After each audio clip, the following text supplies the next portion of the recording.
They bought the myth of Trump as a successful businessman, and that's somehow, despite the fact that he is a failed businessman, has had many bankruptcies, blew $500 million of his father's money. They buy the image from the Apprentice reality TV show as though it's reality still. And what they remember are his first 3 years when he coasted on the Obama economy. And they don't remember the last year of his utter mismanagement during COVID. And then they assign the blame of what happened with the resultant inflation to Biden because he was there. It was also revealed today that the Republicans will hold on to their majority in the U.S. House of Representatives after last week's election, giving Donald Trump's party control over all major levers of government, the so-called trifecta. Mr. Trump has been filling the key posts in his second administration, including the congressman from Florida, Matt Gaetz, as Attorney General, and Florida Senator Marco Rubio as Secretary of State. Well, let's talk to Sidney Blumenthal, who's a former aide to President Bill Clinton and long-term confidant of Hillary Clinton. Sidney, welcome to the program. Glad to be here, Henry. When you saw those pictures of President Biden shaking the hand of President Trump in the Oval Office, I should say President-elect Trump in the Oval Office, all cordial and genial, the right words, the right tone, what did you think as a Democrat who, I suppose, thought 4 years ago, you didn't do this for us? Well, President Biden is operating on the idea that through these gestures and these traditional customs, which are almost constitutional, he is establishing some kind of bounds of normalization and an atmosphere of normalization. I'm afraid it's a delusion. This is not what's going on with Donald Trump at all, including today, especially. And as soon as he got out of that meeting with President Biden, which presented a picture of normality, he went out and nominated Matt Gaetz and Tulsi Gabbard to his prospective cabinet, two absolutely extreme and crazy candidates who will rip apart the jobs and the departments that they're supposed to preside over. Sidney, before we get into the detail of those appointments, let's just focus on President Biden for a moment. I'm just looking at a picture of him on the front page of Thursday morning's Times. Mr. Biden is sitting there looking really happy. He's smiling broadly. Donald Trump is looking more waspish. And I'm just wondering what the president's mood might be after he was humiliated by his party a couple of months ago. He thought he was the only person who could beat Donald Trump. He might be saying to himself, I told you so. What do you think? I think it's a tragic story, the story of Joe Biden. The whole arc of his life ends in a tragedy. And this day is a day of delusion, of a false dawn of normalization, which is not going to happen and was destroyed minutes afterwards. Biden was repudiated by the leaders of his party. He's somebody who devoted his entire life to it. He actually saved the country through his actions and his policies, and then could not communicate what he had done, and the country held him responsible for presiding over the difficulties left by COVID through inflation, like all other governments who have been punished by inflation and cost of living crisis. So maybe he's happy to be leaving, but right now, history will not be kind, and his party is not grateful. I see that Mr. Trump's team hasn't yet signed any legally required transition agreements, and these apparently include an ethics pledge stating that he will avoid conflicts of interest and documents that would enable his team to begin receiving those all-important classified briefings before they start their work. How worried are you about that? Very, and I'm glad you brought that up, Henry.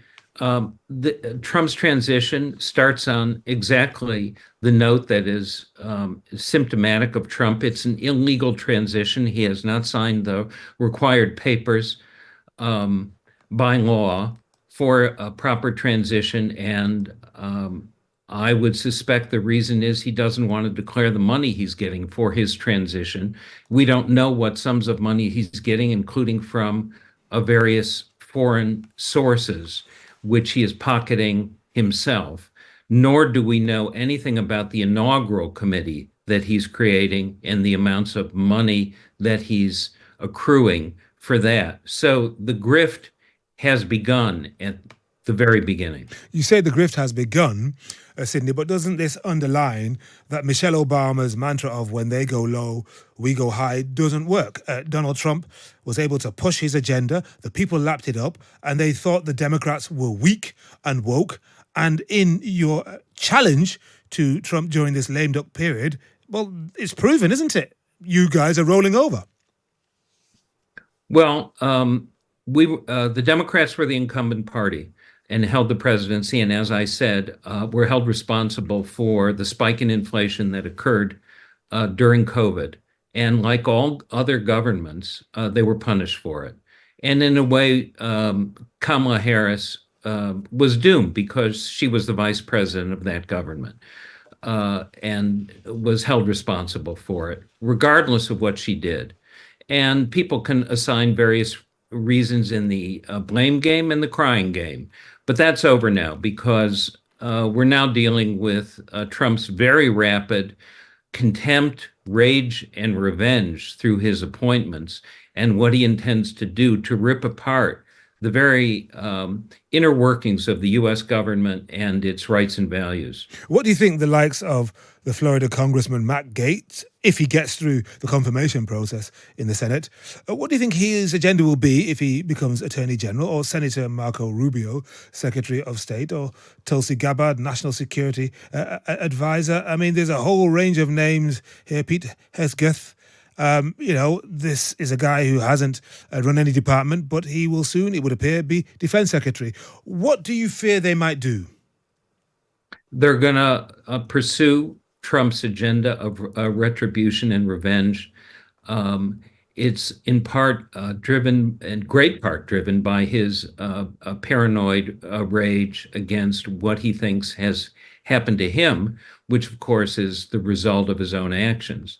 And so each and every one of them will pursue what Trump said he would. Matt Gaetz, who is himself still under investigation by the House of Representatives for the sexual abuse of minor girls and drug abuse in a report that's been bottled up and I doubt will ever see the light of day now, is named Attorney General. He is an extreme right winger of the lowest possible character. Tulsi Gabbard has been a propagandist for Russian disinformation. Pete Hegseth is completely unprepared, incompetent. He's a Fox News talk show host of the most extreme racist remarks and misogynist about women involved in the military. Trump has said he wants to appoint a board to weed out generals who are not loyal to him. I assume Hegseth will oversee that board, and it will be the politicization of the American military in a way that has never happened. But Sidney, I mean, this was we're at the very beginning Sorry, Sidney, of if I can just continue for a second. This was warned of before the election, during the election campaign, spelt out very directly by both the current president and vice president and people like you, both on TV and online. And yet the American people in their millions said, we don't care.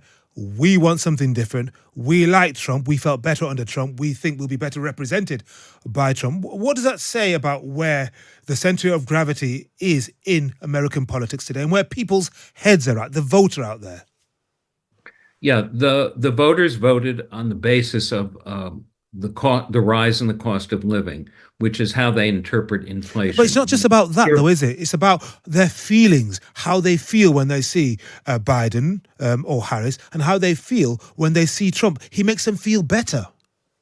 They bought the myth of Trump as a successful businessman, and that's somehow, despite the fact that he is a failed businessman, has had many bankruptcies, blew $500 million of his father's money.